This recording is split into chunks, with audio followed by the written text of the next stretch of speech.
अलीकडेच रविवार 30 जून रोजी अन्सारी कुटुंब लोणावळा येथील भुसी डॅम परिसरात पाण्याचा प्रवाह सोबत वाहून गेले। ती अतिशय दुर्दैवी आणि दुःखद घटना होती। काही मते मंडळींना ही घटना लाईव्ह बघत असताना घटनेचे दृश्य आपल्या मोबाईलच्या कॅमेऱ्यामध्ये कैद केले। दुसऱ्या दिवशी सोमवार काही तासातच तो व्हिडिओ प्रचंड व्हायरल झाला। सोमवारी सकाळी ऑफिसमध्ये प्रत्येकजण ही घटना आपल्या मोबाईलमध्ये पाहत होते आणि ते या घटनेबद्दल उलटसुलट प्रतिक्रिया देत होते।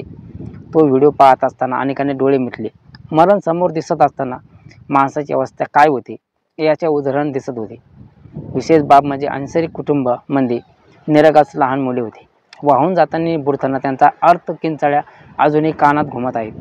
तो व्हिडिओ पाहताना मन सुन्न झाले आणि अन्सारी कुटुंबाला बघे मंडळींना वाचवण्याचा प्रयत्न केला, पण त्यांचे प्रयत्न निष्फळ ठरले। मानवी साखळी तयार करून त्यांना किनाऱ्यापर्यंत खेचण्याचा प्रयत्न केला असता तर पाण्याचा प्रवाह पाहता तो प्रयत्न फारच धोकादायक ठरला असता।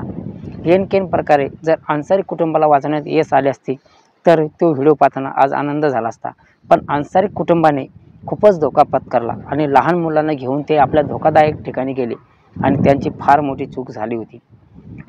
सध्या पावसाळ्याचे दिवस आहे, त्यामुळे पर्यटकांना एकच विनंती आहे, कोठेही आणि अतिधाडस करू नका आणि पावसाळ्यात समुद्र, नदी, खाडी येथे पोहायला जाण्या अगोदर 10 वेळेस विचार करा।